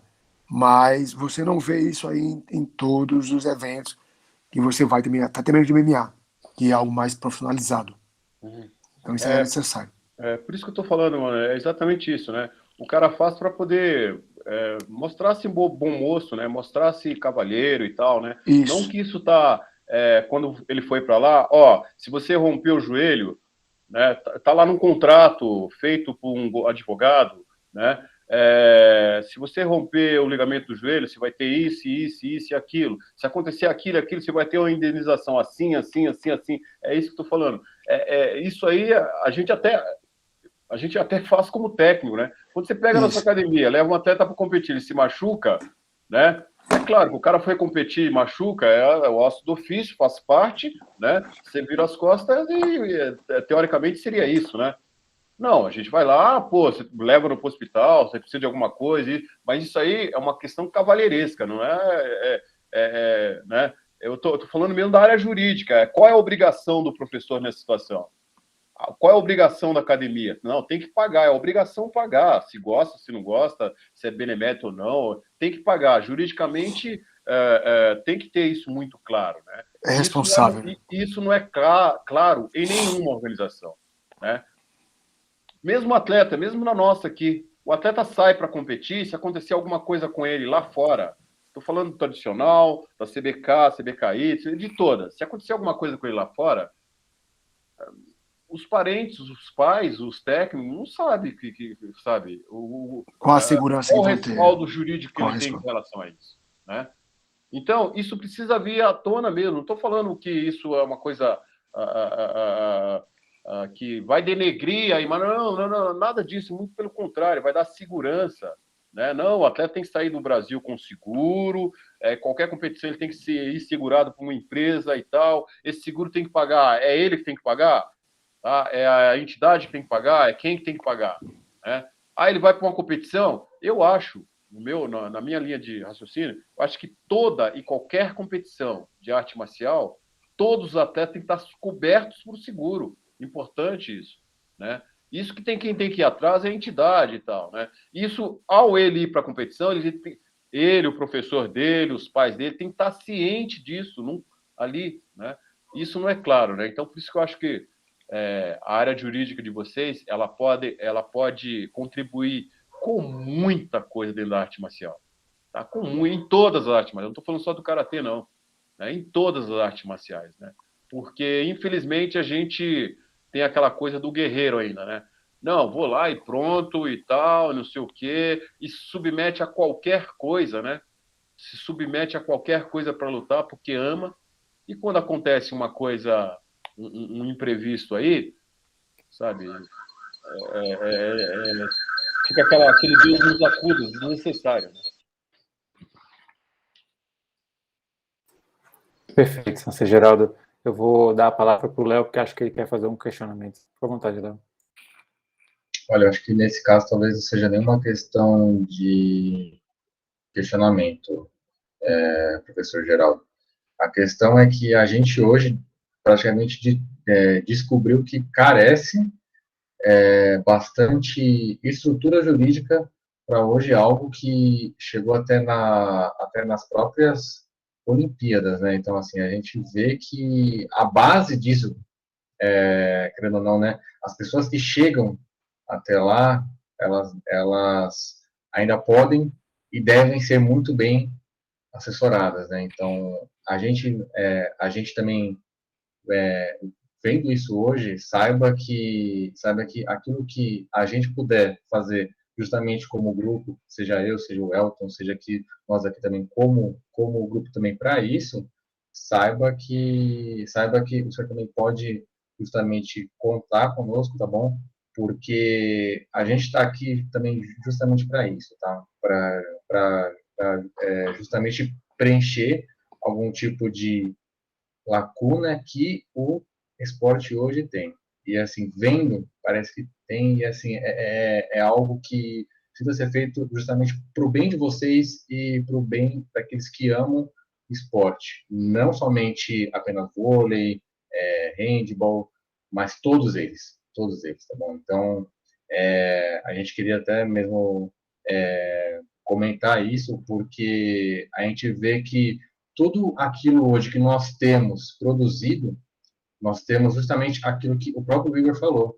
É muito mais voltado para a questão do futebol, para a questão de outros esportes nos quais você ainda vê bastante visibilidade, né? E não que o próprio karatê não tenha, pelo contrário.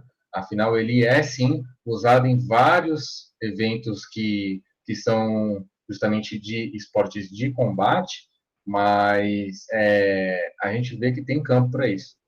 Tem campo também para que seja também justamente melhor. E essa questão do seguro de vida é algo que assim parece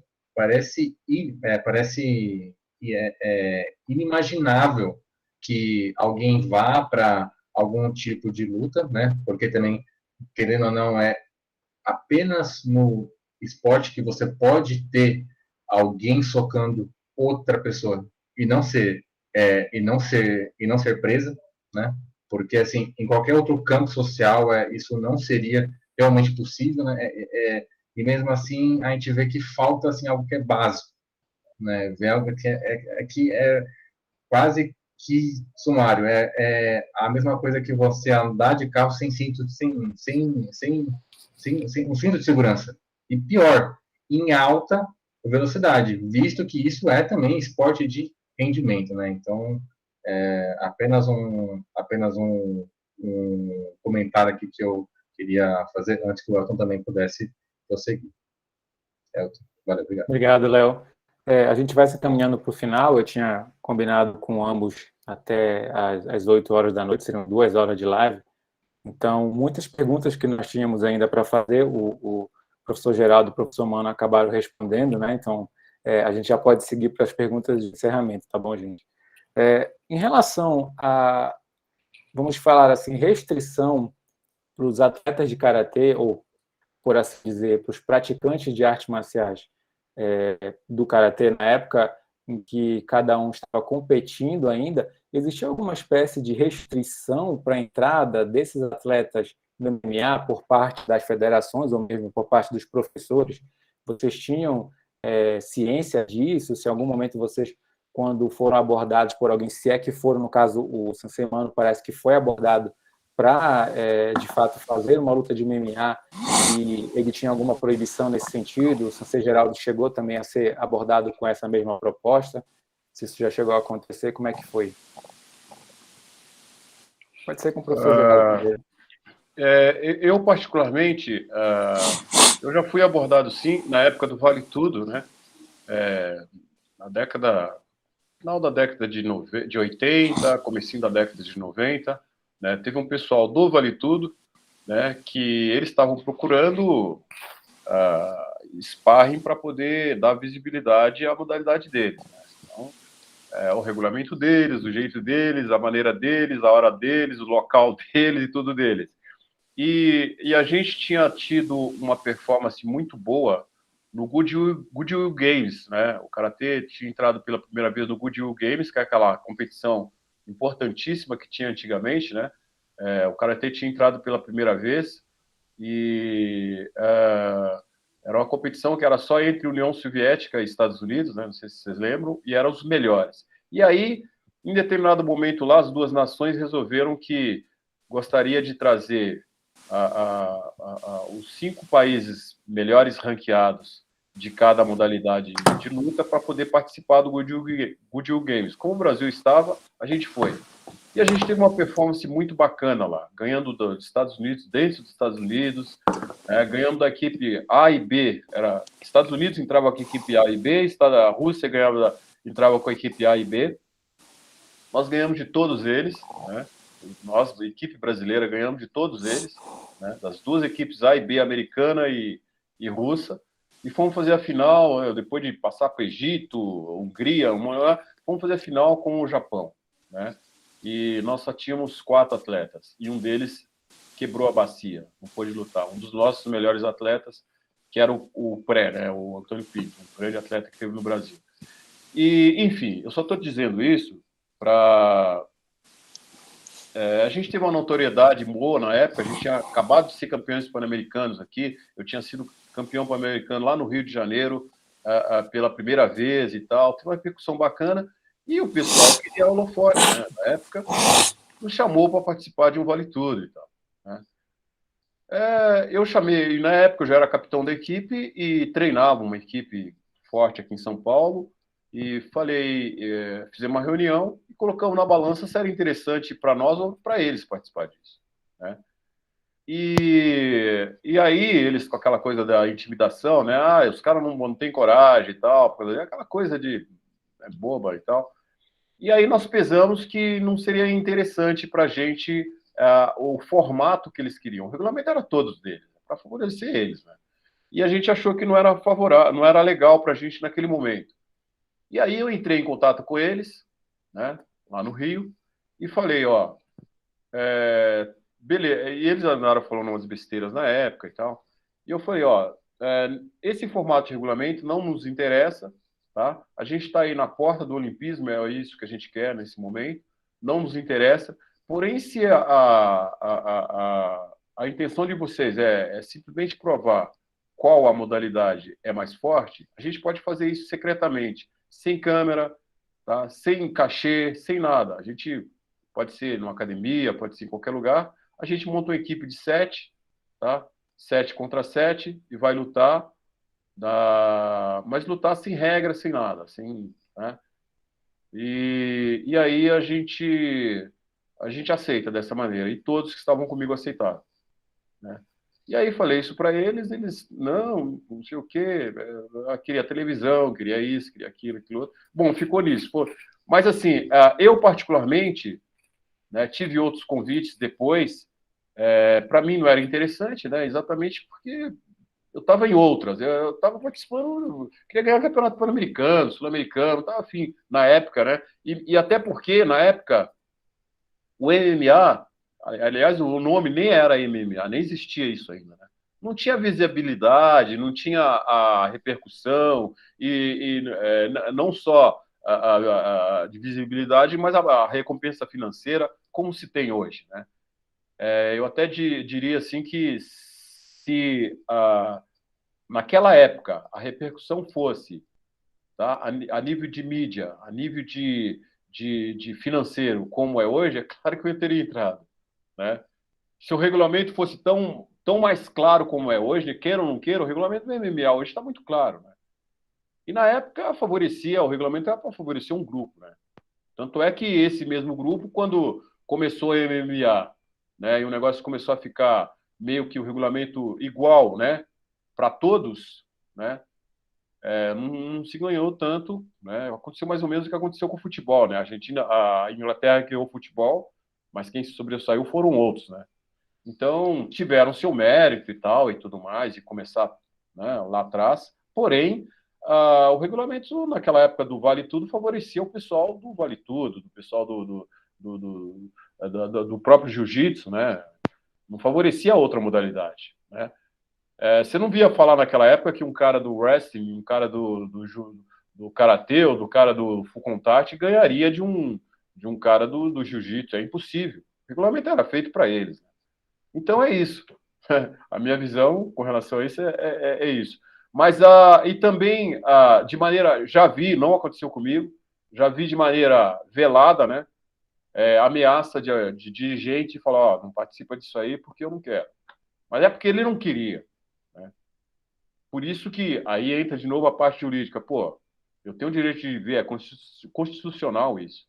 Né? Se eu quero participar do boxe, se eu quero participar do jiu-jitsu, se eu quero participar do karatê, isso é constitucional. Né? É o direito de ir e vir, né? Eu faço o que eu quero. Né? Desde que eu entre nessas organizações e participe sobre as regras dessas organizações, não ferindo essas regras, eu vou para a organização que eu quiser. Né? Agora, veladamente existe isso. Vamos aí querer tapar o sol com a peneira. Né? Agora, o atleta tem bom senso. O atleta, atualmente, como as coisas já estão mais divulgadas, as coisas estão um pouco melhores, avançaram um pouco mais do que alguns anos atrás. Eu não vejo aí, atualmente, nenhum dirigente proibir atleta de participar desse ou daquela organização. Isso já está virando uma coisa do passado. Né? Eu não vejo muito isso. Tanto é que a própria quando foi criado o Karate Combat, fala, não, daqui a pouco a WKF vai proibir dos atletas da WKF participar. Eu não vi a WKF fazendo isso e eu acharia que a WKF estaria dando um tiro no pé se o fizesse. Né? Então, enfim. Perfeito, professor. Professor Mano, quer acrescentar para a gente encerrar? Fica à vontade. Tá, rapidinho. Assim, a minha situação também foi um pouco parecida com a do Geraldo, só que em outro momento, foi em 2004 por aí, foi quando eu conheci o Vanderlei Silva, tinha acabado de vir do Japão, tinha ganhado Pride, tinha aparecido no Fantástico, ele Minotauro, mas aí eu tinha acabado de ser medalhista nos Jogos Pan-Americanos, que tinha sido em Santo Domingo um ano antes, que foi em 2003, e minha ideia já era treinar para o próximo, que seria em 2007, que foi no Rio. Então já tinha começado um trabalho já voltado nas intenções de ir para esses Jogos Pan-Americanos, que seria 4 anos, ou seja, assim, já após. Então já teria iniciado meu ciclo de treinamento, que era o nosso ciclo olímpico, né? Era a cada 4 anos.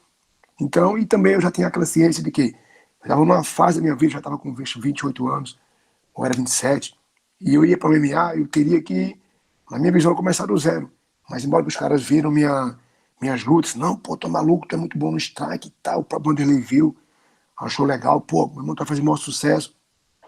Mas a gente do karatê, sei lá, ou quem fez algum esporte de alto rendimento, que foi algum atleta de alto rendimento, ele é mais crítico, ele pondera mais o que ele deve fazer e o que ele tem condições. Então, na minha visão, não era só chegar e lutar. Mesmo eu sendo bom em um tipo de strike, que naquele tempo eu achava que ainda que seria eficiente. Que hoje em dia eu vejo que seria complicado para mim. Mas do tipo, até então eu via como eficiente, naquele período. Mas minha visão era o quê? Eu tinha que fazer jiu-jitsu, eu tinha que fazer o boxe. Assim, eu já tinha uma visão naquele tempo mais madura. Então eu pensei o quê? Pô, eu estou nessa fase aqui agora, eu vivo do karatê, então se eu vou fazer no MMA, minha renda vai ser de que agora? Porque daqui que eu começo a ganhar nome com isso, que seja remunerado, porque até então não tinha tantas pessoas remuneradas, os eventos não pagavam. Até hoje em dia eu conheço atletas, já vi, até vejo lutar por bolsa de R$500, R$300. Pessoas que estão no MMA, eu vejo isso constantemente lá no Pitbull Brothers, eu já vi pessoas que estavam indo lutar ganhando R$300, R$500 a bolsa, evento oferecendo 1.000, no máximo, até fora do país, na Europa, oferecendo 1.000 euros para lutar, para se ganhar 1.000 euros. Então era assim, caramba. Então imagina em 2004. Falei, pô, se eu for nisso aí, meu irmão, eu tinha minha visão com o karatê, e assim, quando a gente é karateca mesmo, que a gente está envolvido com a seleção, principalmente quando você tem a honra com seu pai de tentar evoluir, de tentar representar o país, você cria um compromisso com aquele país, com aquela entidade, e você tem como objetivo dar o seu máximo, principalmente quem fez karatê. Tem essa questão da disciplina. Então eu visitava muito ali a seleção, estava naquela fase, eu não ia, falei, pô, eu não vou deixar tudo isso, vai começar do zero, uma coisa que eu não sei nem como é que vai ser. Então, para mim, foi bem dessa forma.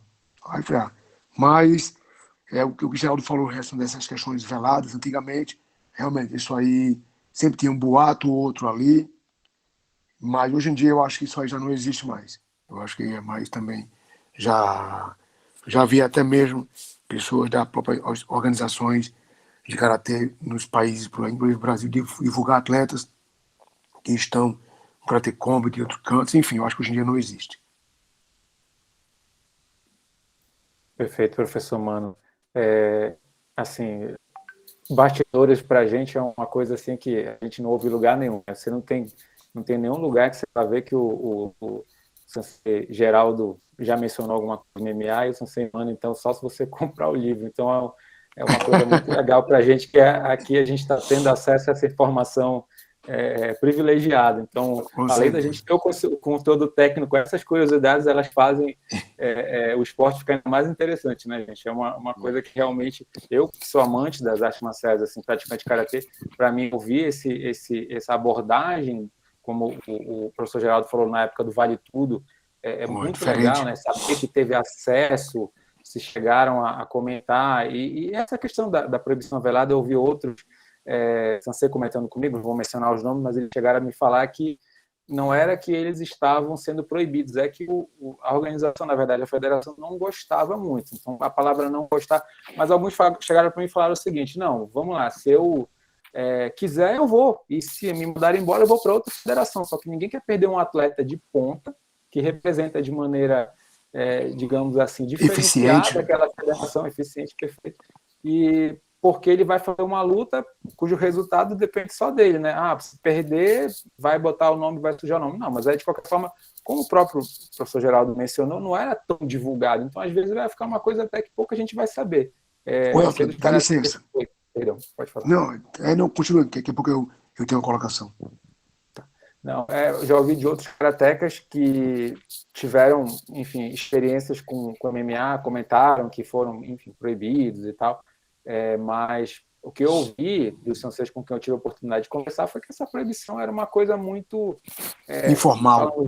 Informal, não era uma proibição de fato. Talvez a pessoa falhe assim até por uma questão, não sei dizer assim, de falar, não, eu só não vou por causa disso, mas na verdade ela não queria se arriscar numa coisa que não tinha visibilidade, não tinha de fato nenhum retorno financeiro interessante. Então realmente o atleta vai se colocar numa situação de full contact, que ele pode não receber nenhum tipo de compensação que vale a pena. Pode complementar. Só fazer, desculpa, mano, não interromper, meu perdão. Até fazendo um adendo com relação a isso que o professor Mano falou aí agora, né? Que o Vinícius Figueira recebeu um convite recentemente para poder participar do Karatê Combat. Qual a vantagem dele participar do Karatê Combat antes da pandemia, quando o cara estava o único atleta que estava praticamente seguro para participar da Olimpíada, né? Com regulamento ali, por causa do regulamento, ele estava ali, o regulamento mudou, desfavoreceu ele, com certeza, ele já estava praticamente com o passaporte carimbado para a Olimpíada, ele recebe um convite para participar do MMA, ele seria o responsável se fosse, né? Mesmo se ele fosse ganhar $1 milhão, se ele passou a vida inteira, a modalidade passou a vida inteira, né, buscando o olimpismo e querendo uma medalha olímpica, né, o cara, poucos dias antes disso acontecer, o cara vai participar do Karatê Combat, que é um regulamento totalmente, sabe, de strike, o cara quebra uma perna lá, e aí? O cara quebra o braço lá, e aí? Né? Então, eu acho que eu não sabia disso, o Mano tá falando, mas se aconteceu isso, eu acho que ele foi muito coerente, foi até muito desprendido com relação a não aceitar, né? Porque eu não sei quanto foi que ofereceram para ele, enfim, né? Mas eu acho que seria irresponsável mesmo que ele chegasse lá e nocauteasse, né? Mas é o que o Leonardo falou aí, é uma modalidade onde você a mesma coisa de você estar dirigindo um carro totalmente numa velocidade absurda sem cinto de segurança. Então, você vai para uma modalidade que, você nunca entrou, não sabe como não sabe o regulamento, você sabe ali no papel, mas não sabe na prática como funciona lá dentro, né? Então, é isso que eu queria fazer, essa colocação aí. E dizer também que o Karatê, a gente falou só, né, das coisas ruins e tal, o Karatê melhorou muito em termos, inclusive, administrativo, né? Tanto na nível de confederação, como de federações estaduais e tudo mais, melhorou muito, tá? Mas a gente está muito aquém ainda de onde nós podemos chegar, né? Porque melhorar muito, eu diria que melhorou. Se eu falar para o leigo hoje, o Karatê hoje melhorou 200%. O cara fala, caramba, melhorou 200%, mas melhorar 200% de um é só 3, né? Então, é muito pouco, né? A gente tem muito... A gente precisa chegar em 10, a gente está em 3 ainda, né? Então, é essa nossa batalha aí em todas as áreas, né? E graças a Deus agora também na área jurídica, que tem pensadores aí, né? Pensando em algo que será muito útil, muito necessário, inclusive para ajudar a alavancar a modalidade, né? Assim, tenho só duas colocações a fazer. Eu tinha uma, depois o Geraldo falou, eu tenho outra agora. Eu não sei se eu me expressei bem ou se ficou confuso a minha fala, mas quando o Vinícius recebeu essa proposta, foi no início do Karate Combat. Não foi agora nas Olimpíadas. Foi lá em 2018, 2017, por aí, quando teve o primeiro evento, que o HF foi, que foi aquele que ele lutou lá com o Dionísio. Então, quando o Vinícius... Embora que, assim, o Vinícius já se encontrava meio que num processo já olímpico, né? Que foi em 2018 isso. Já estava almejando as Olimpíadas, assim, já estava iniciando o processo das seletivas e tal. Até eu lembro que o Luiz Vitor participou de umas seletivas também, estava lutando MMA, o Karate Combat. Mas quando o Vinícius recebeu essa proposta, foi lá para trás, logo no primeiro evento do Karate Combat, antes de iniciar, em 2018, se eu não me engano. Foi o ano que ele foi, só para fazer uma correção. E a segunda visão minha em relação também ao porquê da não entrada dos karatecas em massa nesses eventos de Vale Tudo no passado, é porque também, como o Geraldo falou, antigamente nem MMA era Vale Tudo. Então, assim, como o Karatê era uma arte muito disciplinar, tinha muita questão da hierarquia, do respeito, de todas essas questões, e naquele tempo havia muita briga, muita confusão, era algo às vezes até um pouco, eu posso falar, assim, marginalizado por alguns atletas que lutavam Vale Tudo. Então, para a gente, aquilo ali era altamente desrespeitoso. Os nossos professores, alguns mestres na nossa época que nos comandavam, sempre diziam, não, aquilo ali é coisa de brigão, de indisciplinado, porque foi naquela fase que estava tendo muita... Porque começou como? Os igrejas se juntaram, os jiu-jiteiros começaram a desenvolver o que se chama depois de UFC. Eles começaram a provar que o jiu-jitsu era melhor que as outras artes marciais e começaram a sair desafiando as academias. E aí começou, então ficou aquela questão de briga. Então, muitos karatecas não queriam adentrar, por quê? Muitos porque eram frouxos, isso é fato, e muitos porque tinha a questão também da disciplina e hierarquia, e aí você não sabia quem não tinha coragem, quem era disciplinado, então começou a ficar aquelas questões de interpretação. Mas a maioria era que se tinha uma visão de pessoas indisciplinadas.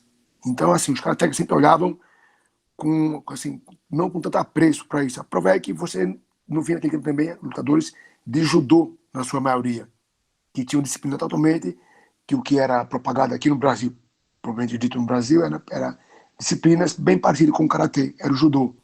Já o jiu-jitsu teve uma linhagem no Brasil um pouco diferente, era mais agressiva. Só que, para quem é disciplinado, que evita esse atrito corporal, essa confusão, essas vias de fato, para um esporte que visa aquilo ali que foi essa introdução, hoje em dia o jiu-jitsu já tem outra visão. Mas nesse processo de disseminação, que o que formaram depois o UFC, teve essas questões. Então, os karatecas sempre evitavam porque tinha isso. E aí juntava. Se era dirigente que queria, que não queria, tinha a questão também da indisciplina, das brigas, a questão também da parte financeira. Então não vale a pena de nenhum modo. Na minha visão, não vale a pena. Só mais uma coisa que eu não poderia deixar de escapar isso aí, quando eu falei que em 1986 nós fomos para a Austrália pela primeira vez, e foi em 1986 que o Karatê foi reconhecido pelo Comitê Olímpico Internacional como modalidade olímpica. se houvesse um pouco mais de empenho dos dirigentes, o Karatê teria estreado na Olimpíada de Los Angeles, né, em 1986. Tá? Ouvi falar isso. Estava tudo pronto, estava tudo caminhando para que isso acontecesse. Né? Então, por questões de brigas entre dirigentes, de cada um querer puxar a brasa para sua sardinha e não para o lado coletivo, o Karatê não entrou em 1986. Né?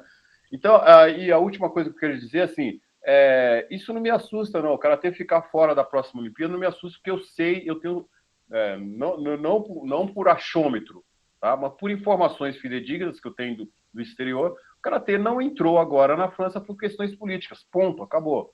Não é porque a modalidade não tem visibilidade, não é plástica, não é isso, não é aquilo, não tem nada a ver com isso. Né? E aí, se vocês forem ver o Taekwondo, né? O Taekwondo estreou em Seul, né? Como modalidade olímpica, tá? E depois ele ficou 12 anos fora. Ele ficou 3 Olimpíadas fora. Tá? E quando voltou, né? Se organizou politicamente melhor e tal, não sei o quê, e voltou e permaneceu. Né? Não vou falar aqui se tem mérito, se não tem mérito. É claro que tem todo mérito. Né? Se estreou, ficou fora e voltou de novo porque se organizou politicamente, né? Por que o Karatê não pode fazer isso de maneira muito tranquila? Então, dizem que existe aquele provérbio árabe, né? Diz que planta tâmaras não colherá tâmaras, né? Porque o primeiro fruto depois de plantar demora 100 anos, né? Eu continuo plantando tâmaras e com o maior prazer, tá? Eu tenho certeza que eu não vou colher as benefícios do que o Karatê pode vir a ser no futuro, tá? Mas em qualquer lugar que eu esteja, eu acredito na eternidade, eu vou estar muito feliz com vendo pessoas, os meus tataranetos, os meus bisnetos, os bisnetos do Mano, colhendo essas tâmaras aí. Deus quiser. Perfeito, São Geraldo. Eu quero, em nome do GED, agradecer essa aula que a gente recebeu agora. Eu acho que foi uma exposição fantástica, assim, fenomenal. Esse conteúdo todo que foi repassado, a gente abordou vários aspectos aqui do esporte, psicológico, enfim, e foi uma exposição que, assim, eu como praticante de arte marcial, eu fico muito, muito empolgado, ainda mais ainda falando da minha arte marcial. Então, assim, é uma coisa que, para mim, é uma satisfação pessoal. Agradecendo novamente a forma como vocês prontamente receberam o nosso convite e aceitaram, né, vir aqui. E, enfim, nós somos advogados, às vezes as pessoas veem advogados como pessoas que a gente só procura quando tem problema, né? Na verdade, eu considero que a gente não é a resolução, nós somos a solução e não assim o problema, de fato, né? Nós estamos ali porque alguém tem o problema, a gente apareceu, mas brincadeiras à parte, eu fico muito feliz pela forma como vocês se apresentaram aqui, vocês foram muito, muito humildes no convite, são atletas renomadíssimos com seus compromissos, que abriram mão para vir aqui e nos prestigiar com essa exposição maravilhosa que vai ficar gravada. Então, sempre que alguém quiser rever, e com certeza eu vou rever várias vezes para poder tanto aprender mais, reforçar os conhecimentos, e para a gente foi um prazer. A gente espera que a gente tenha aberto uma porta e que vocês possam voltar para essa porta sempre que vocês quiserem, trazendo quem vocês acharem que pode acrescentar mais alguma coisa. E se vocês quiserem trazer algum tema novo para a gente debater, as portas estão abertas, o convite está feito. E isso hoje, na verdade, é só o primeiro passo. A gente está começando uma coisa nova como jurídico, nesse sentido do esporte, da arte marcial, do karatê. A gente pretende trazer também outras modalidades aqui para poder debater, né? Trazer atletas de renome tal qual vocês também têm, para que a gente possa acrescentar mais ainda no conteúdo jurídico. E fica aí o agradecimento de toda a equipe do GED para vocês. Eu e o professor Mano, a gente fez um trabalho aí, juntamente com outras pessoas aí. Isso não é um trabalho oportunista, é um trabalho que a gente já vem estudando há muito tempo, né, e que a gente colocou isso no papel, regulamentou e tudo mais, muito antes da pandemia. Breve, vocês vão ter novidades aí, né, e de repente, de um projeto novo que o professor Mano, eu e o professor Mano estamos à frente aí, e que vamos falar, sim, dessa assessoria jurídica aí. Claro, da opinião de vocês, né, como a gente pode fazer da melhor maneira possível e coibir essas falhas que a gente vê em outras modalidades, em outras em outras artes e tudo mais, por Pois foi falta você. desse aporte jurídico aí tão necessário. Professor, eu só queria também comentar um viés prático, né? A gente sempre se coloca numa posição de sempre estudante, né? Assim, eu penso que a pessoa que escolhe direito, ela precisa estudar para o resto da vida. Ela não vai ter como parar. Então, é muito bom também a gente ter esse contato prático, a gente ver aonde é que dói para vocês da área, para que a gente pense justamente em algum tipo de solução para isso, sabe? Então, novamente também, eu fico muito feliz por hoje, vocês dois estarem hoje aqui falando conosco e dando a chance também, não somente da gente, mas também de outras pessoas que vão assistir a isso, verem exatamente também aonde é que dói na área, entendeu? Aonde é que dói para as pessoas no karatê, entende? Então, mais uma vez, muito obrigado mesmo por isso hoje aqui. Ao Elton também, que, o Elton, ele fez uma baita correria, entendeu? Ele trouxe o tema, a gente pensou justamente nas questões, mas, assim, ele teve um grande papel para isso, tá bom? Então, eu quero mesmo que isso fique claro, registrado, tá bom? Porque eu acho que quando alguém faz um trabalho legal, eu acho que é nosso dever, justamente, mostrar que, puta, aquilo dali é bom e precisa ser feito de novo. Foi fácil. Palestrante foi fácil, Léo, com esse grupo maravilhoso que a gente tem aqui à mesa. E que isso sirva também justamente de inspiração para que novos temas e para que novos problemas também possam ser vistos pela gente. Tá bom? Então, fica aí esses longos comentários, tá bom? Elton, obrigado, gente. Está encerrada a reunião. Boa noite a todos. Obrigado, pessoal, também. Tudo de bom. Um abração, felicidade para todo mundo. Um abraço. Moço, muito obrigado. Obrigado pela consideração.